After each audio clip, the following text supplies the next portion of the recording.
अवधूत चिंतन श्री गुरुदेव दत्त श्री स्वामी समर्थ. तुम्हा सर्वांचं स्वामी मराठी चॅनलमध्ये मी तुमचं स्वागत करते आणि आजच्या व्हिडिओला सुरुवात करते. आजच्या या व्हिडिओमध्ये आपण पाहणार आहोत की पितृपक्ष पंधरवडा 2024 कधीपासून सुरू होणार आहे याबद्दलची संपूर्ण माहिती आपण आज पाहणार आहोत. श्राद्ध का घालायला पाहिजे आणि आपल्या घराण्याला जर पितृदोष लागलेला असेल तर ते कसे ओळखावे, आणि समजा श्राद्धाची तिथी तुम्हाला जर माहीत नसेल तर श्राद्ध कधी करावं याबद्दलचीच माहिती आपण आजच्या या व्हिडिओमध्ये पाहणार आहोत. बघा, पितृपक्ष 2024 पितृपक्षामध्ये काय सेवा करायची असते आणि त्यानंतर आपल्या पितरांचा जर श्राद्ध तिथी माहीत नसेल तर आपल्याला काय केलं पाहिजे आणि या पितृपक्षामध्ये का सेवा केली पाहिजे. पितृदोष जर आपल्याला लागलेला असेल तर त्याचे किती भयंकर वाईट परिणाम होतात आणि तेच वाईट दोष घालवण्यासाठी या पितृपक्षामध्ये आपल्याला आपल्या पितरांच्या नावाने श्राद्ध घालायचं असतं. त्यांचं नावे त्यांच्या तिथीला श्राद्ध घालणं हे आपल्या सर्वांना त्यांना आघारी द्यायची असते. तर ही सगळी माहिती जर तुम्हाला श्राद्ध तिथीची पितरांची माहिती पण जर माहीत नसेल तर तुम्ही काय करू शकतात हे आजच्या व्हिडिओमध्ये आपण पाहणार आहेत. अतिशय महत्त्वाची माहिती आहे, त्यामुळे तुम्ही व्हिडिओ संपूर्ण पहा म्हणजे तुम्हाला सर्व माहिती मिळून जाईल.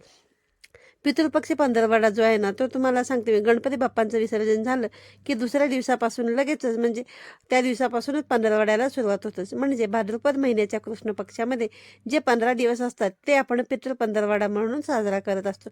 तर यावेळेस पितृपक्ष जो आहे तो 18 सप्टेंबर 2024 पासून सुरू होतो. तर जवळपास तो 2 ऑक्टोबरपर्यंत हा पंधरवडा असणार आहे.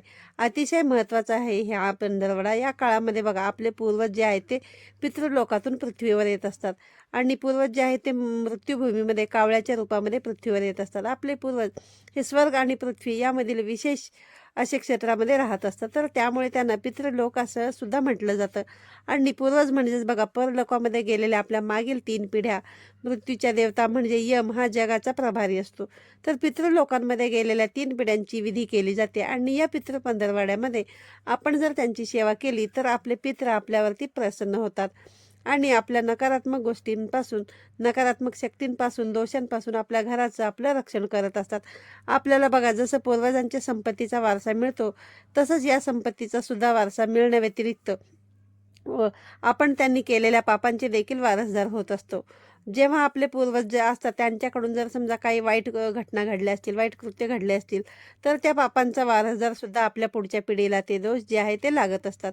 त्याला जो आहे तो पितृदोष असे म्हणतात. आणि बघा, कधी कधी त्यांनी केलेल्या काही जे दुष्कर्म, वाईट कृत्य असतात, मृत्यूनंतर सुद्धा त्यांना शांती मिळत नाही आणि जी चालू पिढी असते त्यांना पूर्वजांच्या या दोषामुळे जो आहे ना, तर त्यांना या जन्मामध्ये ते म्हणजे जी आता चालूची पिढी आहे त्यांना कष्ट भोगावे लागतात. आणि मग अशातच आपल्याला बघा बऱ्याचशा अडचणींचा सामना करावा लागतो. तर बघा, पितृदोष जो आहे तो कसा ओळखायचा. कटकटी होत असतील, भांडणं होत असतील, पैसा येतो पण तो टिकत नाही, मुलांच्या शिक्षणांमध्ये प्रॉब्लेम येतात, सगळ्यात महत्त्वाचं म्हणजे मुलांमध्ये लग्न जुळण्यामध्ये अडचणी येतात, मुलं मुलींचे प्रॉब्लेम्स असतात, नवरा बायकोमध्ये भांडण होत असतं. कुठल्याही प्रकारच्या ज्या काही अडचणी असतात त्या आपल्या सर्वसामान्यांच्या आयुष्यामध्ये रोजच्या ज्या असतात त्या सर्व अडचणी सगळं व्यवस्थित असतं पण माहीत नाही, आपल्याला मनशांती लाभत नाही. समजा तुम्हाला जर पितृदोष लागलेला आहे आणि मग असा पितृदोष घालवण्यासाठी हे पितृपक्षाचे जे 15 दिवस आहेत ते तर महत्त्वाचे आहेतच. पाहायला गेलं तर आपल्याला बघा, वर्षभर पितरांचे स्मरण करायचंच असतं. चांगल्या गोष्टींमध्ये, वाईट गोष्टींमध्ये आपल्याला आपल्या पितरांची जी आहे ना आठवण काढायचीच असते. आपण काय करतो, देवाची सेवा करतो पण पितरांची सेवा करत नाही. एक वेळ तुम्ही देवाची सेवा नाही केली तरी चालेल, पण तुम्ही पितरांची सेवा जी आहे ना ती केलीच पाहिजे. खूप देवदेव करताय पण जर पितृदोष लागलेला असेल तर त्या देवाच्या सेवेचा तुम्हाला काहीही फळ मिळणार नाही. म्हणून लक्षात घेतलं पाहिजे की आपण पितृदोष घालवण्यासाठी हे 15 दिवस खूप महत्त्वाचे असतात. तुम्हाला जर वाटत असेल की मला माझ्या घरामध्ये सुख, शांती, आनंद हे सगळं अगदी भरभरून आलं पाहिजे, कोणाचीच नजर माझ्या घराला लागायला नको, तर या 15 दिवसामध्ये तुम्हाला पितरांसाठी काही गोष्टी करायच्या आहेत. तर पितृदोष काय असतो आणि आपल्याला काय हे 15 दिवस महत्त्वाचे असतात हे आता बघा. काही लोकांचा बघा ॲक्सिडेंटमुळे मृत्यू झालेला असतो, काहींचा अनैसर्गिकरित्या झालेला असतो, त्यांच्या आत्म्याला शांती मिळत नाही. म्हणजेच त्या लोकांच्या मनामध्ये काहीतरी रुखरुख असते, त्यामुळे अर्धवट त्यांचं स्वप्न राहिलेलं असतात, इच्छा असतात त्यांच्या, त्यामुळे समजा आपल्या अपघातामध्ये मरून जातात आणि किंवा काहींनी आत्महत्या केलेली असते. तर अशा लोकांचे पितृपक्षामध्ये बघा, जर आपण श्राद्ध नाही घातलं तर पुढच्या पिढीनं तर पितृपक्षामध्ये जर समजा त्यांचं तर्पण विधी, श्राद्ध तिथीला जर केलं त्यांच्या नावाने, अघोरी घालणं, या सर्व गोष्टी त्यांनी केल्याच पाहिजेत. आणि या 15 दिवसाच्या काळामध्ये जर आपण बघा व्यवस्थित नियमाने सेवा केली तर त्या पितरांचे ऋण जे आहे ते फेडले जातात आणि मग आपल्या कुटुंबाला ते भरभरून आशीर्वाद देतात. त्यामुळे पितृदोष जो आहे तो आपल्यावरचा जात असतो आणि प्रत्येकाच्या डोक्यावर थोडा मोठा छोटा हा पितृदोष हा असतोच. असं नाही की कुणालाही अजिबात पितृदोष नसणार आहे, प्रत्येकाला थोडाफार पितृदोष हा असतोच. तर त्यासाठी आपल्याला हे करायचं असतं. बघा, पितृदोष आहे हे कशावरून ओळखायचं हे आता मी तुम्हाला सांगितलं. पण आता बघा, सगळ्यात महत्त्वाचं म्हणजे पितृपक्षाचे हे जे 15 दिवस आहेत, या 15 दिवसामध्ये तुम्हाला दान करायचं आहे. जमेल तितकं तुम्हाला दान करायचं आहे, गरजूंना दान करा. बघा, ज्यांना गरज आहे त्यांनाच दान करणं ना हे तितकंच महत्त्वाचं आहे. कारण एखाद्याला तुम्ही दान केलं आणि त्याला त्या गोष्टीची गरजच नाही, किंमतच नाही आहे, तर तुमच्या त्या दानाला काहीही किंमत राहत नाही. त्यामुळे तुम्ही पितृपक्षामध्ये अन्न, वस्त्र यापैकी अन्न, वस्त्र यापैकी तुम्ही काहीही तुमच्या यथाशक्तीने ना दान केलं ना तरी चालेल. अन्न हे तुम्ही आश्रमामध्ये, वृद्धाश्रमामध्ये कुठेही जाऊन तुम्ही दान करू शकता. अगदी गरजूवंत गरिबांना तुम्ही जे आहे ना ते दान करू शकतात. तर हे झालं दानाच्या बाबतीत. तर आता या व्यतिरिक्त तुम्हाला बघा, तुमच्या घरातले जे पूर्वज असतात, जे आपले होऊन गेलेले असतात पूर्वज, तर त्यांच्या श्राद्ध तिथीला तुम्हाला बघा पित्र घालायचे असतात, जेव घालायचे असतात. आणि बघा, तुम्ही म्हणाल की आम्हाला आमची तिथी, श्राद्ध तिथी कोणाची, आमच्या पूर्वजांची ती माहीत नाही आहे. तर सगळ्यात पहिलं आता बघा कसं असतं ना की ज्यांचे सासू सासरे नाही आहेत ते सुद्धा आपल्याला त्यांच्या श्राद्ध तिथीला जो घास आहे तर तो घास घालावा लागतो, अघोरी द्यायला लागते. आणि कुटुंबातील समजा एखादी व्यक्ती मृत पावल्यानंतर त्यांच्या 1 वर्षानंतर त्यांचा जो साधारणतः बघा 1 वर्ष श्राद्ध केलं जातं. 11 महिन्याने, 11.5 महिन्याने किंवा पूर्ण 1 वर्ष पूर्ण झाल्यावरती श्राद्ध केलं जातं. तर वर्ष श्राद्ध होईपर्यंत त्या व्यक्तीचा पितृपक्षामध्ये श्राद्ध करता येत नाही. बघा, 1 वर्ष पूर्ण झाल्यानंतरच ब्राह्मण जे आहेत तर ते आपल्याला सांगत असतात की त्या व्यक्तीची श्राद्ध तिथी कुठली आहे ते. तिथून पुढे मग दरवर्षी श्राद्ध तिथीला आपल्याला पितरांच्या नावाने श्राद्ध घालायचं असतं. पण समजा काही कारणांमुळे तुम्हाला ते माहीत नाही आहे, तर मग श्राद्ध तिथी आपल्या पितरांची काय आहे, तर मग ते तुमचे सासू सासरे असतील किंवा त्यांचे सासू सासरे असतील, तर कोणाचीच तुम्हाला माहिती नाही आहे. तर मग तुम्हाला काय करू शकतात की जर बघा भरणी श्राद्ध असतं ना, तर भरणी श्राद्धामध्ये जे पित्र असतात ती तिथी, पितरांची तिथी मी तुम्हाला पुढे व्हिडिओमध्ये सांगणारच आहे. बघा, यावर्षी कुठल्या तारखेला कुठल्या वारी कुठली तिथी आहे हे सर्व मी तुम्हाला व्हिडिओमध्ये सांगते. भरणी श्राद्धाला तुम्हाला कोणाचाही मृत्यू झाल्यानंतर 1 वर्ष जेव्हा श्राद्ध झालं असेल तेव्हा त्याच्यानंतर समजा श्राद्ध तिथी माहीत नाही आहे, तर मग तुम्ही भरणी श्राद्धाच्या दिवशी त्यांच्या नावाने श्राद्ध घालू शकता. आणि जर समजा जे अविवाहित मरण पावलेले आहेत त्यांच्यासाठी तुम्हाला श्राद्ध तिथी माहीत नाही आहे, तर त्यांचं सुद्धा तुम्ही भरणी श्राद्ध जे आहे तर ते पंचमी तिथीला घातलं जातं. पुढे या सर्व तारखा मी तुम्हाला सांगणारच आहे.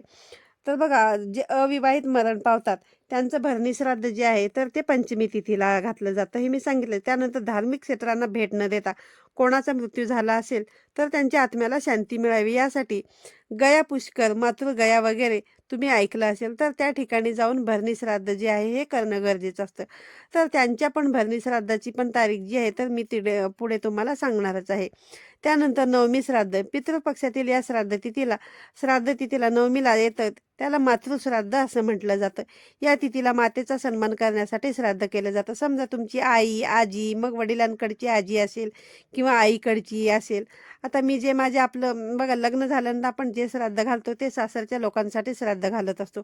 पण समजा माझी इच्छा आहे, माझी आई किंवा आजारी यांचा मला श्राद्ध घालण्याची इच्छा आहे, ते समजा माहीत नाही आहे, तर मग ठीक आहे, काय करायचं तुम्हाला, तुमची आई वगैरे जे आहे त्यांचं तिथी तुम्हाला माहीत नाही आहे, आजी गेलेले आहेत, ते मरण पावलेले आहेत, त्यांचं समजा श्राद्ध घालण्याची बघा इच्छा आहे तुमची, तर मग तुम्हाला तुमचं जे काही आई, आजी जे असतील त्यांचं श्राद्ध घालायचं असेल तर तो श्राद्ध जे आहे ते तुम्ही नवमीला घालू शकता. हे जे श्राद्ध ते आठवणीने नवमीला घालायचे. यावर्षी नवमी श्राद्ध जे आहे तर ते 25 सप्टेंबरला म्हणजेच बुधवारी आहे, तर त्या दिवशी तुम्ही हे श्राद्ध घालू शकता. त्यानंतर बघा, तुम्हाला तुमच्या घरामध्ये जे आपल्या वरच्या 3 पिढ्या होऊन गेलेल्या आहेत तर ते आपल्याला शक्यतो लागत नसतो. पण समजा त्या 3 पिढ्यांपर्यंत जर तुम्हाला श्राद्ध घालायचं असेल तर सगळ्यात शेवटच्या दिवशी सर्व पितृ अमावस्या ज्यावेळेस असते त्या दिवशी तुम्हाला श्राद्ध तिथीला जर तुम्ही श्राद्ध घातलं तर मागच्या 7 पिढ्यांपर्यंतचे जे पितृदोष तुम्हाला लागलेले असतील तर ते जाण्यासाठी, कमी होण्यासाठी मदत होत असते. म्हणूनच तुम्हाला बघा मृत्यूची तारीख आठवत नसेल किंवा तुमच्या काहींचं कसं असतं की त्यांचं घर खूप मोठं असतं, म्हणजे त्यांचं पूर्ण अगदी पिढ्यानपिढ्या त्यांचं मोठं सगळं एकत्रित फॅमिली असते, त्यामुळे त्यांना त्यांच्या तिथी ज्या आहेत त्या माहिती नसतं, कोण कधी गेलेलं आहे काय आहे. त्यामुळे तुम्हाला जर काहीच माहिती नसेल तर सगळ्यात सोपा उपाय म्हणजे सर्व पितृ अमावस्येला तुम्हाला सगळ्या पितरांच्या नावाने श्राद्ध घालायचं आहे, तर्पणविधी तुम्हाला करायचा आहे, पिंडदान करू शकता तुम्ही. यामुळे काय होईल की तुमच्या मागच्या 7 पिढ्यापासूनचं जे पितृदोष तुम्हाला लागलेले असते, सर्व पितृ अमावस्या जी आहे ती 2 ऑक्टोबरला बुधवारी आलेली आहे, तर त्या दिवशी तुम्ही हे करू शकता. 2024च्या पितृपक्षाच्या श्राद्ध तिथी तारखेसहित, वारासहित पूर्ण तिथी मी तुम्हाला स्क्रीनवरती देणार आहे, तर त्या तुम्ही नक्की एकदा बघा. आजच्या या व्हिडिओमधून मी तुम्हाला पितृपक्षासंदर्भातली अतिशय महत्त्वाची माहिती मी तुम्हाला दिलेली आहे. बघा, श्राद्ध घालणं हे खूप महत्त्वाचं आहे. अमुक एक श्राद्ध तिथीला आपल्या पितरांच्या नावाने श्राद्ध घातलंच पाहिजे. याचं कारण मी तुम्हाला सांगितलंच पाहिजे की श्राद्ध आपण का घातलं पाहिजे. आत्तापर्यंत जर तुम्ही श्राद्ध केलं नसेल तर तुम्हाला आजच्या व्हिडिओमध्ये माहिती पडली असेल, आवडली असेल, तर इथून पुढे तुम्ही नक्की त्यांच्या श्राद्ध तिथीला जे आहे ना ते तुम्ही श्राद्ध घालत चला. तुम्हाला श्राद्ध तिथी माहीत नसेल तर काय करायला पाहिजे हेही मी तुम्हाला सांगितलं आहे. किंवा मग सर्व पितृ अमावस्येला सगळ्या पितरांच्या नावाने तुम्ही त्यांचं स्मरण करून श्राद्ध जे आहे ते घालू शकता. आणि हा व्हिडिओ थोडा जरी उपयुक्त वाटत असेल तर जास्तीत जास्त लोकांपर्यंत शेअर करा, जेणेकरून ज्या लोकांना श्राद्ध तिथी त्यांचे कोणाची माहिती नाही आहे त्यांच्यासाठी हा व्हिडिओ उपयुक्त ठरेल. पुन्हा भेटूया अशाच एका नवीन आणि माहितीपूर्ण व्हिडिओमध्ये. तोपर्यंत सर्वांना श्री स्वामी समर्थ.